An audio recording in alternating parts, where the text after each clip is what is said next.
is a sort of attempt at answering kind of questions specific to the medium of photography.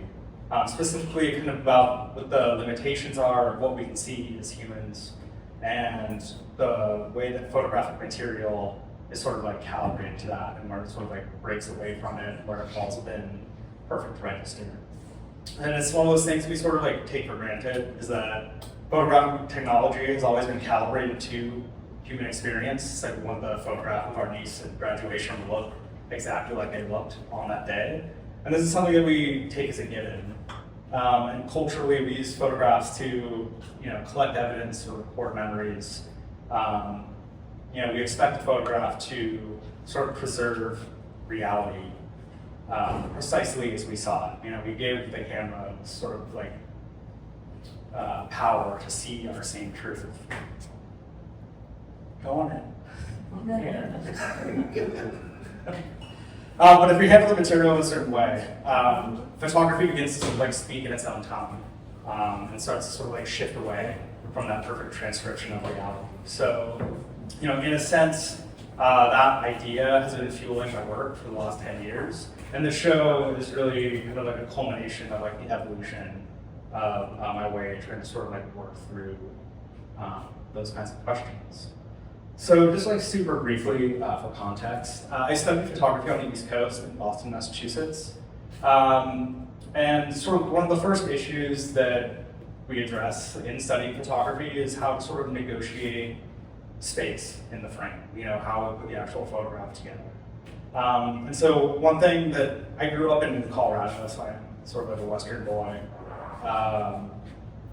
But the East Coast is different, and it's sort of like intimate, a little bit more kind of like claustrophobic. It's like a cozier kind of environment.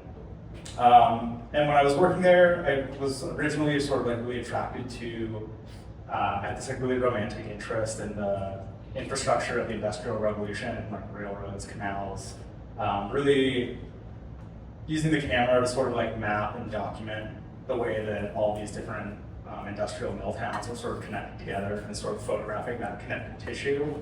And then eventually sort of like moved away and finding these little scrappy pockets that are sort of just John Gossage ripoffs. About 15 years or so ago, I made my first trip to California, like specifically for the purpose of photographing. And my like photographic brain was really struck with this problem of the vastness and these kind of like open horizons, and just like the question of how we contain something so large within 4 inches of a photographic frame was seemed impossible at the time, but in a way that was like a fun problem to try to resolve photographically. So shortly after moving here, I found El Mirage Dry Lake. I found a name in an atlas. Very, very flat, very, very barren place in Antelope Valley, so just like north of Los Angeles. So similar to the places that I was photographing back east, this place was like super isolated. I almost never saw anybody else there. It sort of like seemed like I had the place to myself, and it was just sort of like big, flat, and quiet. It was a really good place to work. But like being there and being alone and just sort of like in this empty place created a sort of like prisoner's cinema effect. Like pictures seem to sort of like create themselves out of nowhere. And I have to imagine that's where the name comes from. It's like found this place that just sort of like generated imagery. So this is where I sort of shifted away from using the camera as a sort of documentary tool, sort of being beholden to geographic specificity and histories and that sort of thing, and just started kind of using the landscape as like a studio or laboratory with these sort of philosophical questions about the way we perceive and exist in the world. So for years, the lake became kind of the studio out of my studio. And a couple years later, I learned that Michael Heyliger made these like beautiful motorcycle drawings on the dry lake as well. So I love the idea that like this place had this sort of like artistic provenance. And I was working in that same place. This is one of the first photographs that I made out on the lake. And this, I think, is probably the first photograph that really like illustrates that particular shift in the way that I was thinking about using the camera. I've become frustrated with this idea of photography feeling static, landscape photography in particular. So I had this idea to try to like incorporate human gesture in some way. So what this is a piece of photographic film where the film is actually moved in relationship to the lens during the exposure. So the exposure was maybe 1 second long. But if we are sort of photographically savvy, we can look at this and kind of like, we get the sense that like time has passed. So that using my hand to like literally stretch time photographically was this like really important idea and shaping the way that I think about pictures. And it also sort of started my obsession with photographing the sun, which is something I still do every week. So I'm thinking about mirages and kind of like optical phenomena, and still making these sort of like straight pictures, you know, very kind of like scripted images, kind of thinking of them as these like samples or specimens, sort of put alongside the more kind of like abstract, kind of trippier works. I read this great quote. There's an essay by Robert Kelsey about Frederick Sumner where he says, Frederick Sumner is a scavenger, not a predator. And I just liked that idea of kind of like roaming the desert looking for scraps. And like not only looking at these like big, beautiful vistas, but just finding these little like random bits of like vegetation, detritus, and photographing them on site. So often like bringing a background or like a surface with me, so almost like a studio backdrop. But at the time, it felt really important to kind of photograph them under the sun, like exactly where they're found. I liked having that sort of integrity preserved thing. So I'm starting to sort of like move away from documentary or narrative photography and working towards more of sort of like a mediated or like sabotage description of a place. So sort of like starting to flex the material a little bit, breaking away from you know, a quote unquote correct representational print. So, you know, photographing in an empirical manner, I've always been influenced by 19th century photography. So sort of like having that, I won't use the term objective, but the sort of like scientific lens that you're observing the world through, a very straightforward way of making pictures.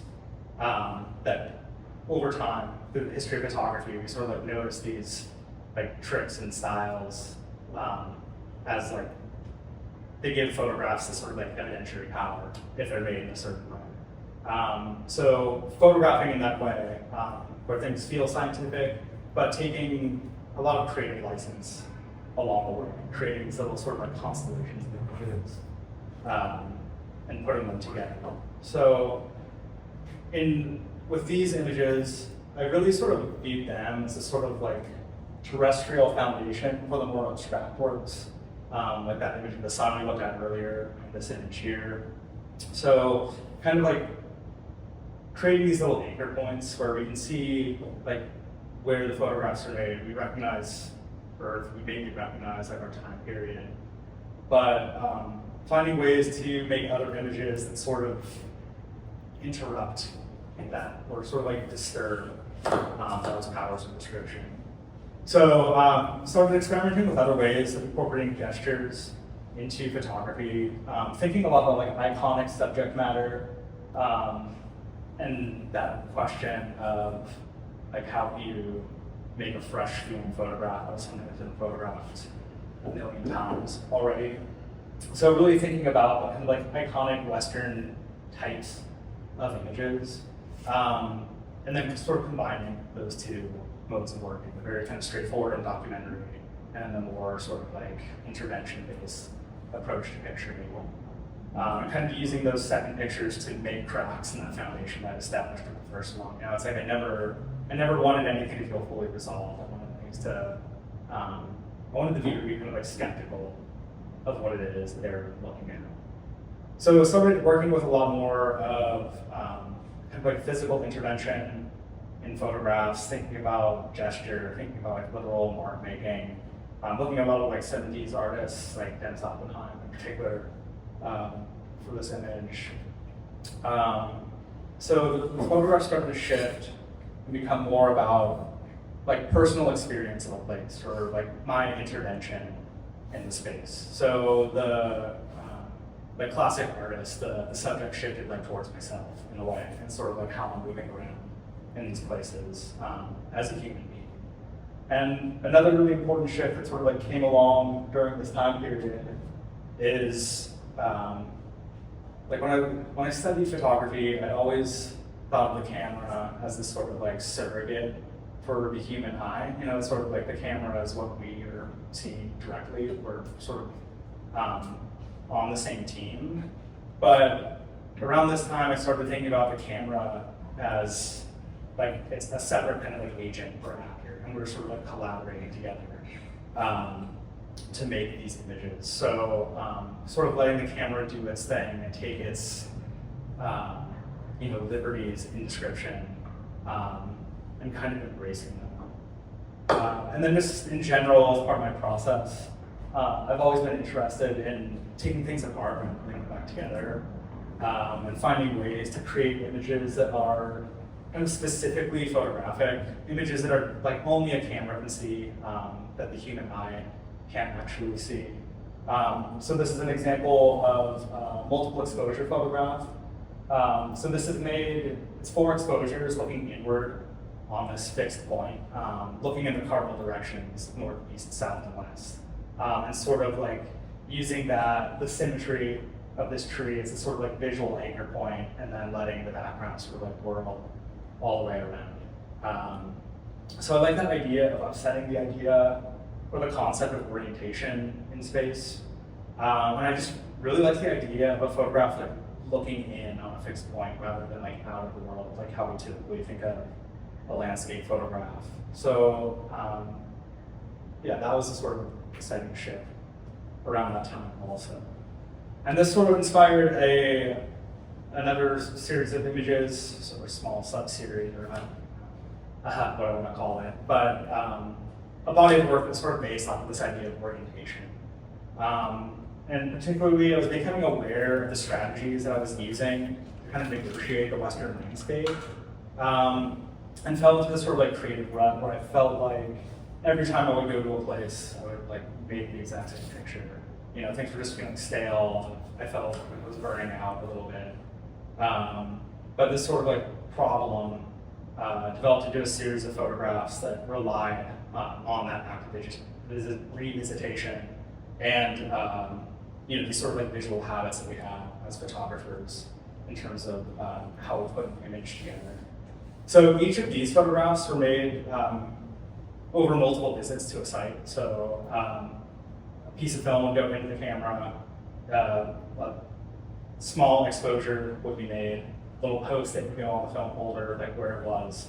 And then, days, weeks, months, hours later, sort of depending on where it was, I would return, try to reorient myself in that exact same spot and make another exposure. So these images are it's this accumulation of small, insufficient descriptions that together all add up to kind of a legible photographic image. Kind of using that idea of rephotography, but using the same piece of film and making it more about sort of locating my body in space. And a sort of important realization in this body of work is that it's the success of these images kind of relied on my failing at the attempt of what I was doing. It's if I did it perfectly every time, it would just be a normal kind of looking photograph. So, it was really about the sort of limitations of my brain and eyes and body and these little misregistrations that made these images sort of successful or compelling to me. It's in photography, we celebrate the decisive moment, but these photographs are very much indecisive moments. It's something seen over multiple times and sort of like poking holes in that idea that a single exposure, creates this record of a place with any kind of authenticity at all. So more multiple exposure images. This is, I think, one made over the longest period of time. This is back in Colorado, where I grew up. So this one, I think, was made over a little over a year between all of them. This is Switzer Falls up in the Angeles Mountains. So, these images very much about that sort of like proposition of never being able to walk through the same river twice. Life is like constantly in flux, constantly changing. So like finding a way to sort of like recreate that or reference that question photographically with water seemed really important. So this is, one waterfall or 8 waterfalls, depending on how you want to look at it. Started sort of seeking out other markers of time. So this spot in the desert was really kind of like barren, nothing really to look at, but at this particular time of day, the sun was like low enough, it was bouncing off of these little bits of broken glass in the landscape. So this place is out near like Amboy, I think. And obviously like used to be a dump of some kind. It was just like littered with glass. And what was so amazing about it is like as you're walking through it, like everything is just like glittering and shining around you. And you see this like amazing configuration of little lights. And you try to like step back and see it again and it was gone forever. So it was like all these really like immediate, irrepeatable, beautiful glimmers of light were really kind of like captivating. So I started making photographs that were technically like very underexposed, just to allow the glass to sort of like stand out on its own. And I just love that idea of like that kind of hyper incidental nature of these. It's like how we think about making photographs. Stand by.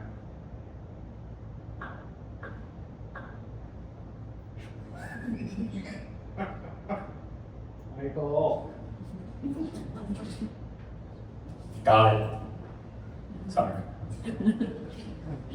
Won't happen again. But that sort of the incidental nature of these really seem to be like analogous to the act of like freezing an incident in time forever.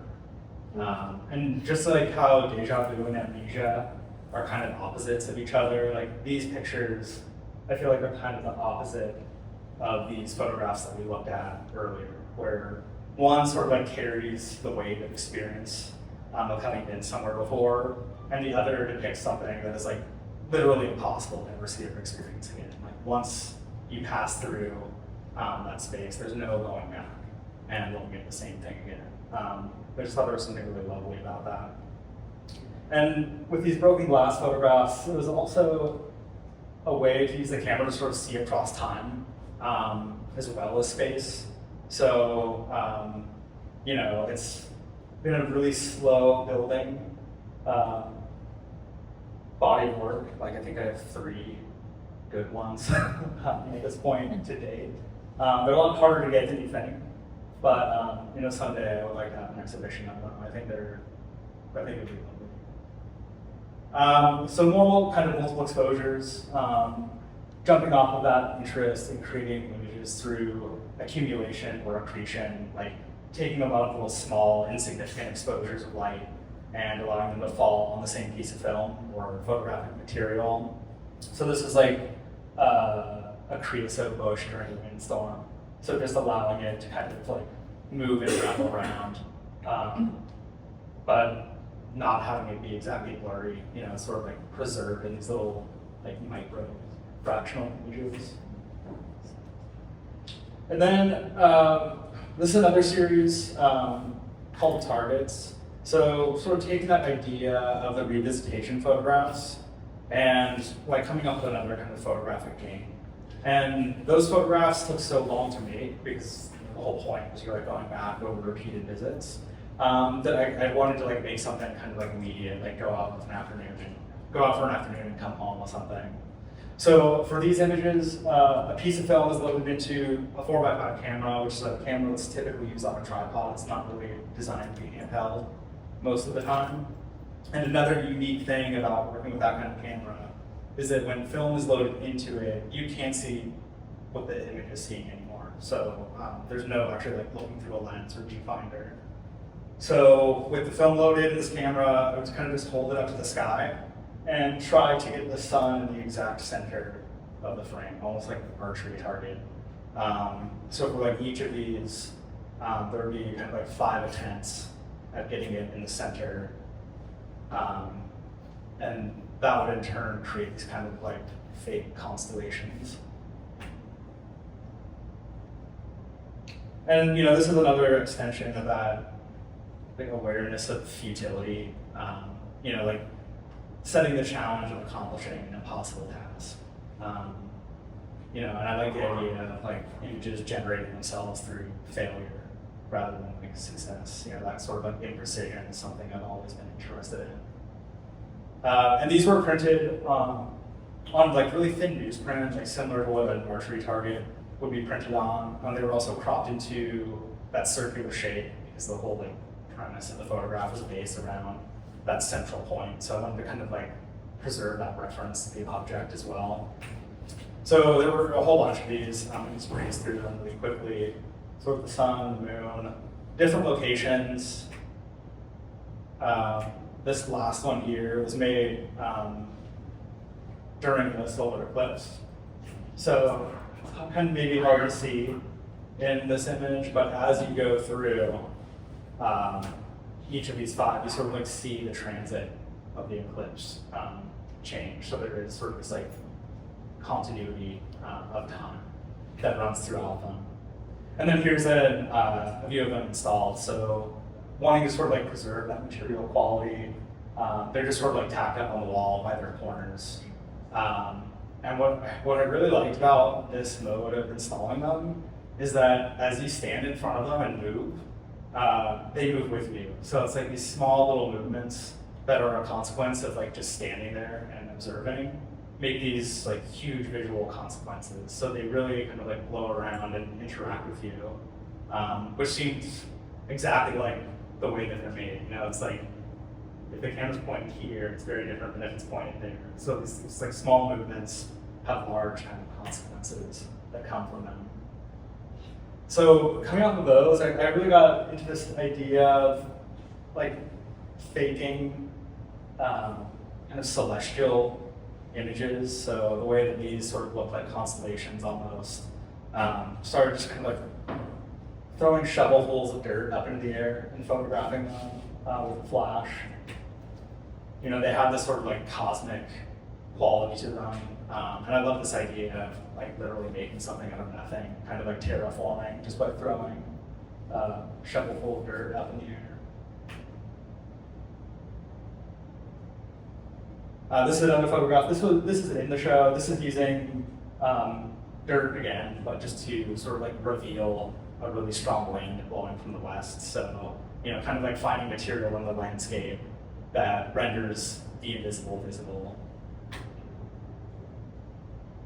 So around this time, I'm really thinking about like how time, light, and space work in consequence or work like together in these images, and thinking about time and light and space.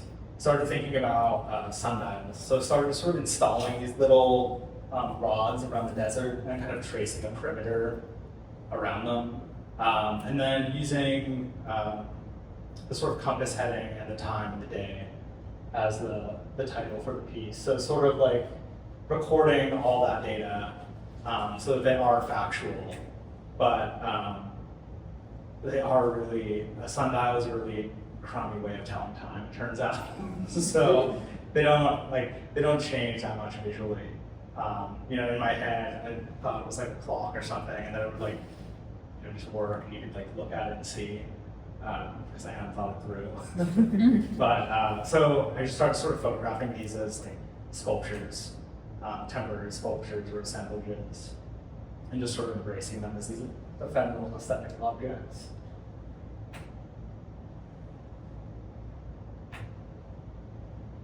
I mentioned earlier that the sun has been sort of like a photographic muse for the last decade or so.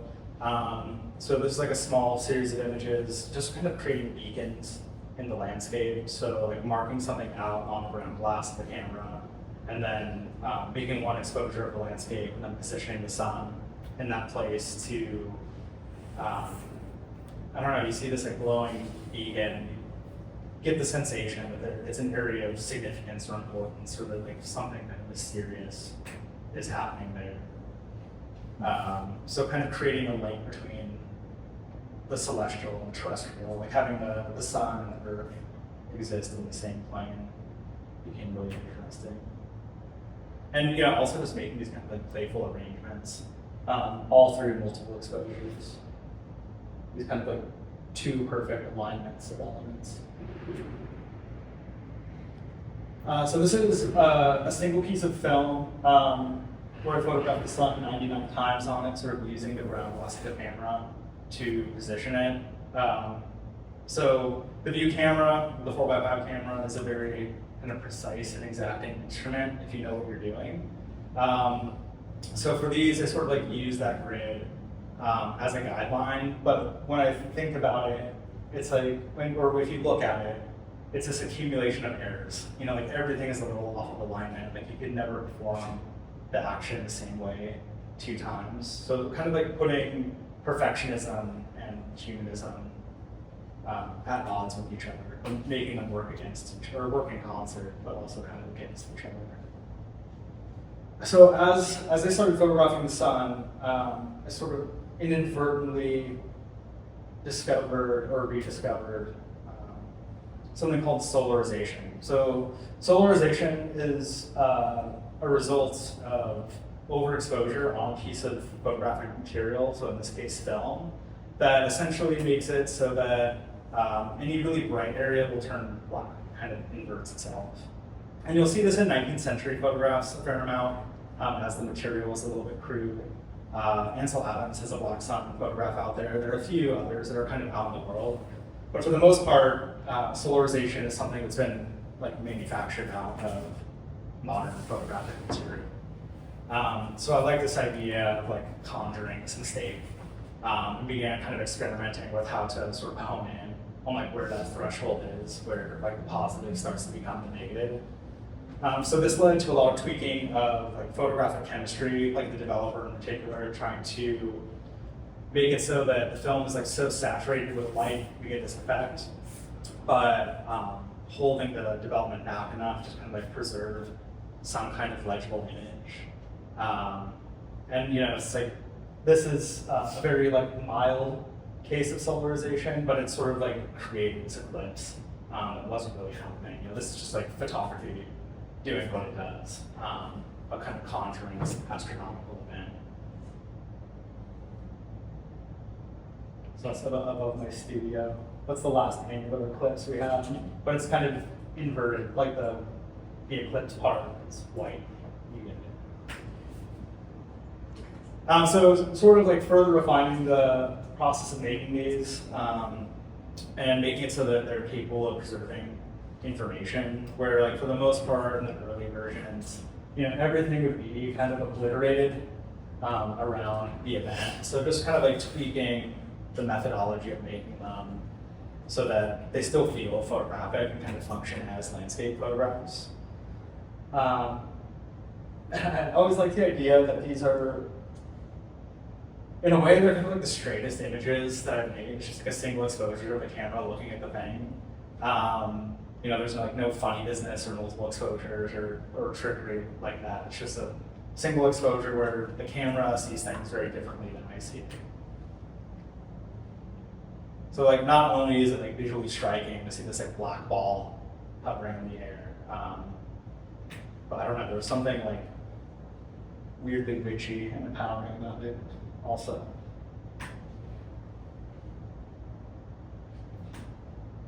And so solarization causes that inversion of tones, so like positive becomes negative. And like in this print, for example, you can sort of see the example on the left where there is this sort of like transition from where the image is like correct and positive, and where it sort of like suddenly blends into the negative and then like back to reality again. So anytime I could sort of like capture that transition was really exciting. So sort of further refined this process, kept working away at it, and then got the idea. So this is the sun in a lake in North Dakota. So this is like a reflection on water, and this was kind of a proof of concept that the intensity of sunlight hitting water was powerful enough to create that kind of solarization effect. So that led to a series of seascapes, which is in that room behind you all. So this also relied on kind of like carefully controlling the solarization of the film. And this was a sort of, like this image is not my favorite, but it was really exciting. Like when I first saw it, when I contact printed it, this kind of like gray void. It's like, oh, that's weird. Like I need to figure out how to fix that. But then I kind of realized that, this is the transition between like human vision and camera vision. It sort of like captured the thing, and you could like see it right there in front of you. These photographs were like an absolute technical nightmare. A lot of problems with flare, a lot of technical problems. Accidentally burned a hole through the shutter of one of the cameras. It was a whole thing. But these pictures would eventually evolve into 13Bs, which, as Teresa will tell you, is like maybe one of the most obnoxious titles in the history of photography. I'm sorry for that. But I was having a real difficulty forcing rational language onto these. Like it wasn't really about the Pacific Ocean. It wasn't about like a particular place in Southern California, even though they were all made in Southern California. Because the photographs just sort of like were completely irrational. Like they defied logical, rational description. So it seemed weird to like force language onto them. So the V had to be decisive. The V was chosen as a sort of like pictogram for a single wave. So like as those V's build up, it becomes this sort of like very crude drawing of waves hitting the ocean. So kind of like stripping the character of its capacity for description in the kind of the same way that the photographs were. And around this time, I also started teaching the history of photography down at a college in Oceanside. So I was sort of becoming reacquainted with a lot of my heroes from the 19th century, among which is Gustave Le Bray. I always do this during school, where she's floating in the middle, sorry. So, as I've mentioned already, it's like for as long as photography has been around, there's been a desire for it to align with the way that we see things and create this perfect likeness. And what's interesting about these Gustave Le Bray seascapes is that at the time they were made, photographic technology could not record the sky and the water at the same time. You could expose for one but not the other. Like the difference between the two was too intense because of the sensitivity of the film. So what Gustave Le Bray did, sort of like bring this back into like a familiar looking thing, is he would use two negatives, one of the water and then another from some clouds he'd photographed some other day, somewhere else maybe, and use a technique called combination printing to kind of put them together onto a single plane. So that idea of like manipulating photographic material and like telling a kind of like visual fib to make it seem familiar is just like something that I always thought was really kind of fascinating about these. And this is also where I started really, like in revisiting photographic history, I've been reminded of photography's kind of like liminal status as like an art science, and that sort of like debate over where exactly it belongs. Is it an art form? Is it a technology? Who exactly does it belong to? So like as a tinkerer with the chemistry and everything else involved with these, I sort of really latched on to that experimental mentality. So in making these, I think Le Bray and I arrived at methods that allow a photograph we both made photographs that have kind of like two divergent realities coexisting on a single line. So where Legray was using two different negatives to create those images, mine, it's a single exposure where like the camera is allowed to sort of like speak out of line a little bit for part of the image. So part of it feels rational, part of it feels irrational. But you know, what I admired about Legray is his inventiveness and kind of like making up for the shortcomings of photographic material. Or Legray's prints were sort of like compensated for a limitation of the material at the time. These images were more about kind of like pushing the material to the edge and like basically soaking it with as much light as possible before it becomes illegible. So for me, this is accomplished also through solarization. So this is a good example of kind of how it works. So the sun is the brightest thing in the scene, obviously, so it's black. And you can see sort of like the brightest part of these highlights on the water is starting to kind of turn, like cross over into the negative. So all you really need to understand about solarization is that it's like the intensity of the light has to be so great that there's like a change on the atomic level of the material that produces this inversion of the image. So we end up with this likeness of the landscape that's kind of splintered. Like parts of it are recognizable, parts of it feel kind of redacted or abstract. And I've always been interested in the idea of using the rational lens of the camera to produce irrational images, and kind of like playing with that authority that the camera has, the way that we treat it anymore.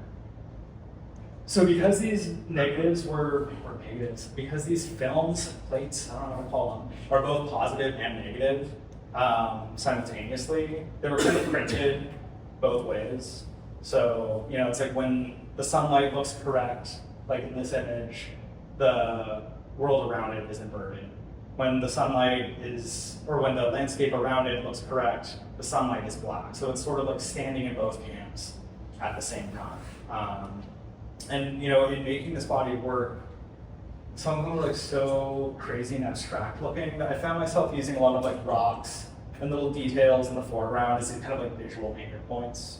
Because a lot of the larger pieces in the show, like this one, really like fell completely into abstraction. It's just this like crashing of waves and the way that the light was reflecting onto the water at that time.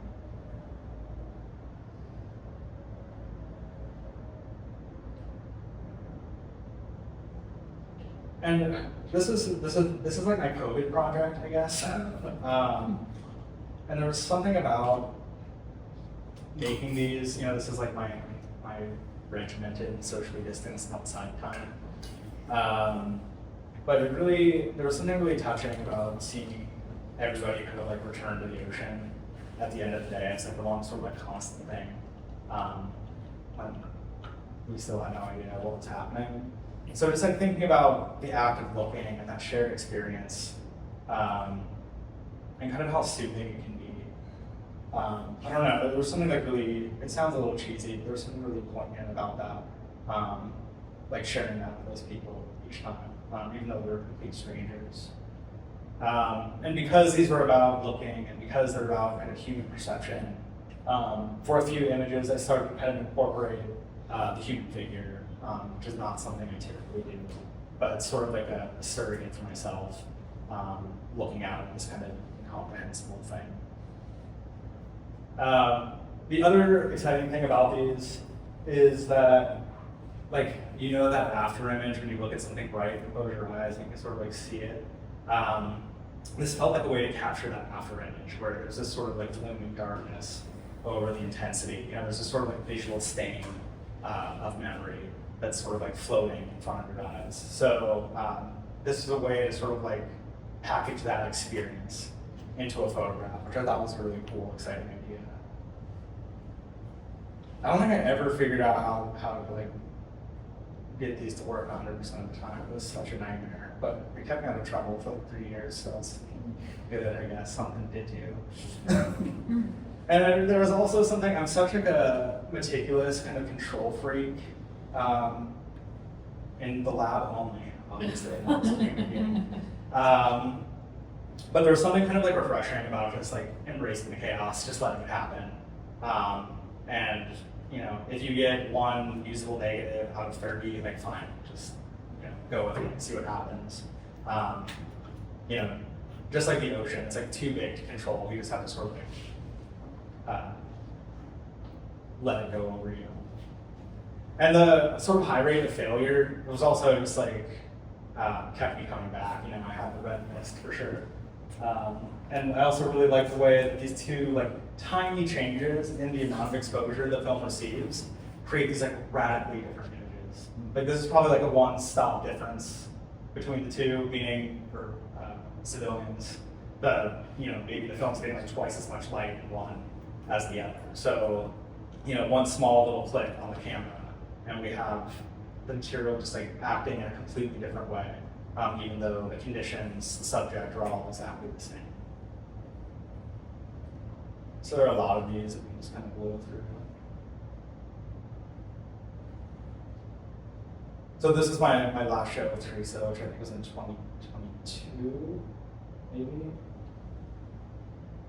And we'll end with a sort of seven-inch sequence of solarization happening on the surf. So this kind of like meditation of waves lapping on the shoreline. And that solarization occurring like right on that edge. Kind of a reference to a very well-known series of Ansel Adams photographs.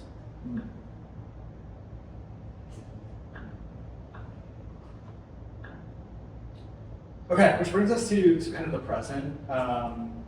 So there are kind of two things happening in the studio concurrently right now. And the first is, while making 13Bs, I had such like tunnel vision that I was still photographing other things, but I never really looked at them. I was so obsessed with figuring this thing out that a lot of things sort of fell into the wayside. So I've been sort of going through some of those negatives and starting to do things with them. I don't know, it might end up in another book or something, I'm not sure. But it's fun to sort of, I'm finally over that now, where I get straight through the archives. It's great. I get it now. And I almost always have a small 35mm camera with me, but I never do anything with the images, so I don't know, maybe I'll find some home for these weird non sequiturs. I have a ton of color slides that I shot and never looked at. And I just recently now able to print color images at home, so I'm sort of tweaking these. Here's another broken glass image, color. I don't know, they're weird. I was remarkably unemployed during the time these were made. So looking back, I just remember being too broke to do anything in my studio. But still feeling compelled to make something. I don't know, they're not great, but that's some stuff for them.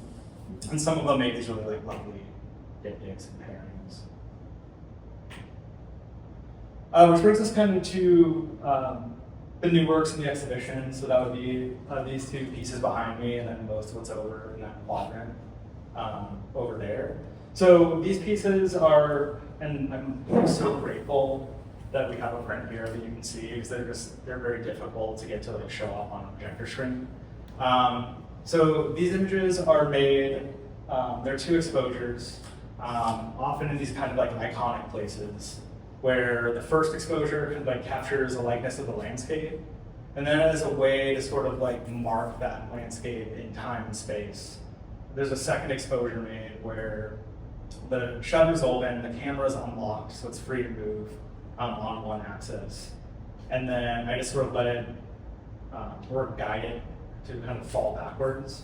So wherever the sun is in relation to the subject, that particular minute, that particular time of year, that particular latitude, all these factors kind of determine the trajectory of this line. So trying to find ways to photograph, again, thinking about the iconic, thinking about what a photograph of the American West might feel like, but trying to find a way to give them some kind of immediacy. Putting geological time and something ephemeral on the same plane, so they're kind of coexisting. So this is the piece that's behind me. So this is the Risky Point up in Death Valley. This is the only diptych in the show, and there's kind of a funny story behind it, which is that I was printing this in a dark room, and like thought I was about to pull the last print, and was just like double checking focus, and like basically adjusted something on the enlarger that made the image a lot brighter. So it resulted in this like hideously overexposed print that as I put it in the developer tray, I was just like, oh god, I screwed up, and then I was like, let's hear it out. let's like see where it goes. So it ended up being this sort of like accidental pairing, but I don't know, I love the idea of overexposure kind of like obliterating certain parts of the image. So in this case, it's like overexposure in camera. In this case, it's in the darkroom. So just sort of like, you know, in photography, we use light to rationalize and understand and describe. So to use it to sort of like obfuscate was kind of an interesting idea. And these are more sort of like gestures, movements. There's a Rainer Manna book about the desert, which is excellent, highly recommended. But there's a section of it where he talks about how like creosote bushes have this like communication network where they only grow like a certain distance from each other to conserve resources. So there's this sort of like fractal nature to the way that they grow. So through making 3 exposures, just sort of like tilting the camera, which you can see from the horizon line here, you know, it's like that fractal reveals itself. You know, it's like we're able to sort of like see something that's kind of impossible for us to see otherwise. It's like the math becomes evident or becomes something visual. And this sort of started these, or like this, in combination with going on photographing through TVs, like going to the ocean over and over, led to this interest in the horizon, which is what a lot of the newer pieces in the back are based on. So sort of like different ways to photograph it, you know, panning across it. But what's interesting, or what struck me as interesting about the horizon when I was photographing the seascapes, is that like it's the horizon is how we orient ourselves as humans. It's like how we know where we were supposed to be. It's how we sort of like feel stable. But it's completely abstract. It's like in a sense, it's like the most important thing in terms of like figuring out where we are, but you can never reach it. It's just sort of this like illusion that hovers in front of you. And it also just has like, you know, these connotations of like infinity, which are really lovely. And it's also, I think, and I know at some point some people prove me wrong, I'm excited for that, but I think it's the only perfectly straight line in nature if you're a flat earther like I am. So these are some other like studies of time that are in the show on the back wall over there. I recently joined the 21st century and bought a digital camera. And I'm trying to figure out how to use it. So these are images of where the camera's just like pointed up the sky on a tripod, and then like I'm not really looking through it. I'm just kind of like waiting for any perceived change in the sky, and then kind of like taking a photograph without even really looking through the viewfinder. So there's no like rhyme or reason to when the pictures are made or how long. It's really just about these kind of like meditations of light and atmosphere, and you know, my perception of change. And what's cool about the digital camera is that when it generates an image, it generates all this metadata with it, like the exact time that it was photographed, latitude, longitude, etc. So there's all this like data that can be sort of applied after the fact. And what's been interesting about these is that we'll get these like radical changes in really short windows of time, or really subtle ones. You know, it's like it's never the same. So it's been really kind of like generous that way. And these images also came from thinking about like computational photography and artificial intelligence. and how there's this sort of like new category of images that are being produced based off this catalog of what has been like measured to be photographically significant or interesting. So something beautiful, something exotic, you know, the sort of like tropes of what made an exciting photograph. So, you know, it's like technology is digesting these things so that it can produce something that we will like appreciate or approve of. So what I liked about just sort of basing these images off of just like pure human perception and not like heaped to a clock or anything like that is that there's no algorithm for it, there's no math behind it, it's just about looking and using the camera to record that thing. And there's also something that feels subversive about photographing like so boring. Even though like they are kind of like romantic and beautiful, but it's like I don't think a computer would like generate an image like this. It's just like not juicy. There you go. These are like more permutations of working with sundials. So these are over on the back wall there. These are pieces of photographic paper like you would use in a darkroom, but they're just kind of nailed to a board and laid out in the sun, facing north.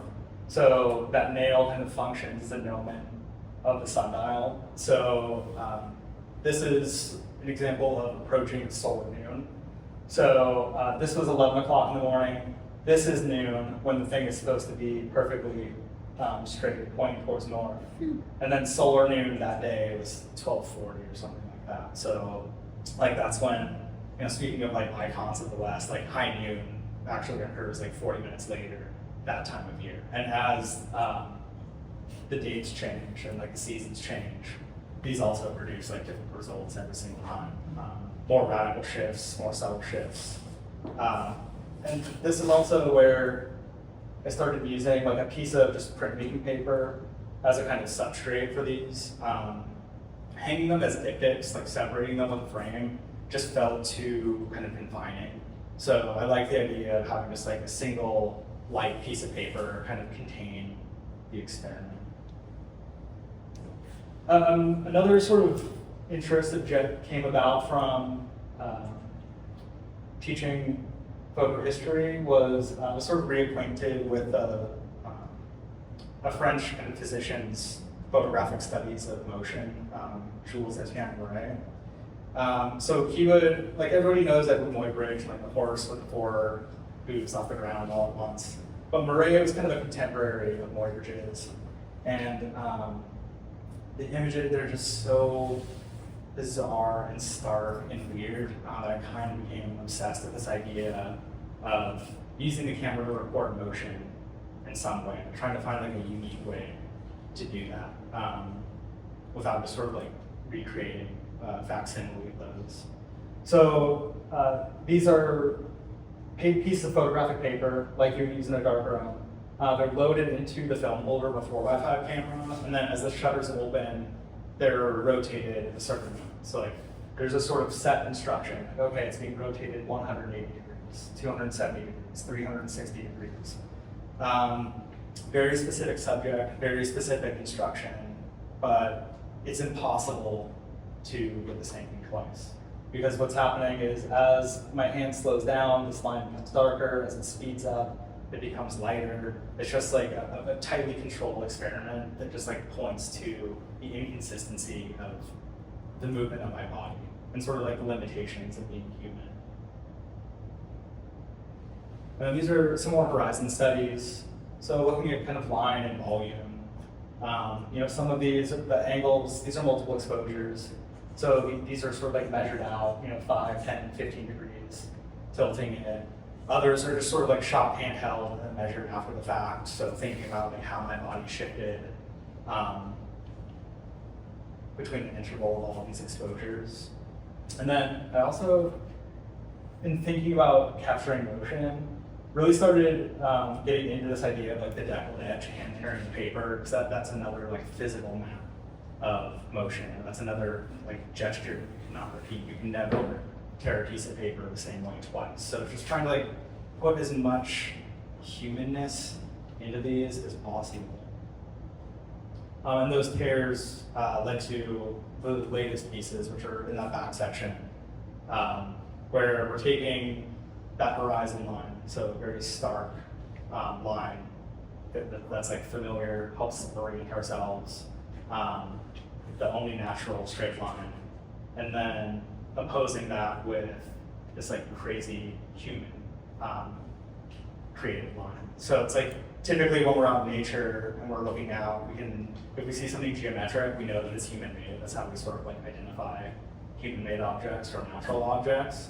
But this is sort of like putting the two at odds with themselves. So it's like we have the straight natural line and then this sort of like imperfect line created just by the movement of my body. So another way to kind of like defy math, it's like these lines have no vector, they're not repeatable, they're all kind of one of a kind. Okay, we did it, guys. Thank you all for coming. Thank you. That was wonderful. Maybe we'll open up for a few brief questions. Yeah, let's have some softballs. Let's get up. Yeah.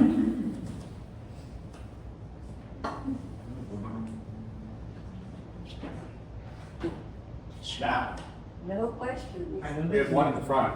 Oh, here you go. I know that you said that you come out to like Los Angeles or Southern California by yourself. Do you think that informed your kind of thought process on viewing the camera as like a collaborator, and then like that evolving along with each photo of gesturing along with the camera, putting your process to work within the camera with the solarization and so on? Yeah, I mean that was definitely part of it, because it is like a constant co-pilot in a way. But it was also just like at the time that those photographs were being made, just kind of rambling around. Where like I started thinking more about that, the difference between like the way the camera records things versus the way my memory records things. So just like being more mindful of that and trying to come up with ways to execute a photograph that would sort of like emphasize that difference. Because like I said, it's like photography, all right? Photography is always sort of like calibrated to humanness. So finding places where those things like fall out of registration was something that was just kind of fueling my curiosity over the time. But yeah, then it's funny, I think about driving out to Los Angeles from Boston when I was moving, and I specifically remember this like one section of Utah where like the sun was low and it just like hit this piece of glass and just like set out this like, felt like atomic blast of light that lasted like a split second. And like that stuck with me, which I think like led to those broken glass images. So there is, like in a lot of ways, like making the work just generates future ideas for work. And all the failures that happen in the studio, all the mistakes that have something kind of like salvageable.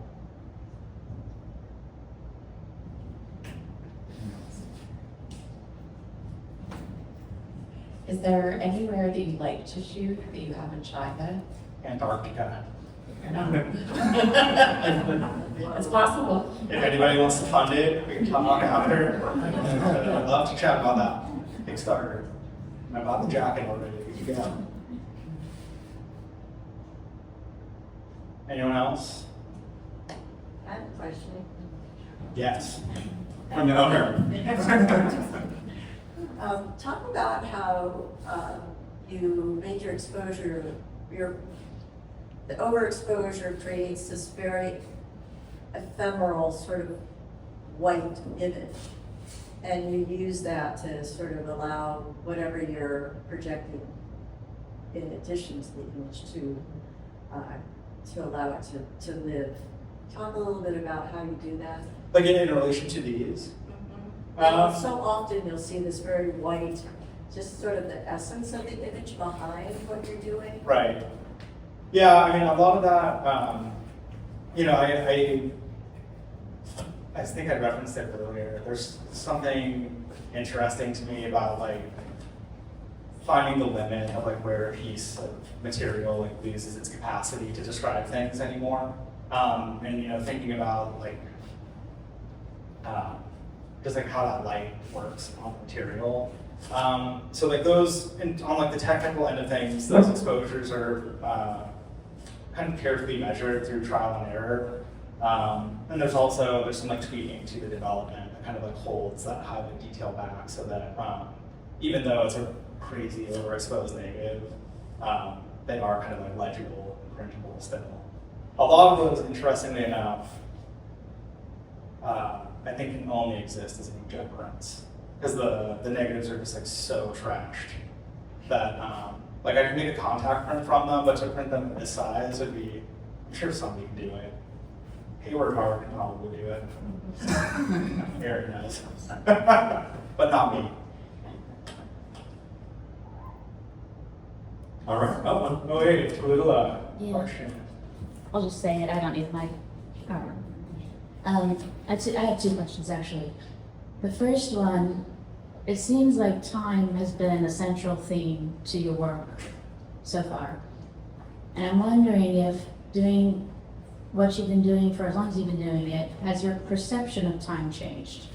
In particular, when you were talking about the high noon triptych, I don't know if, yeah, and you said, you know, it's actually 40 minutes past noon, and when you're playing in this field, or even when you're in your darkroom and you're developing things, has it changed your perception of time? That's the first question. The second one,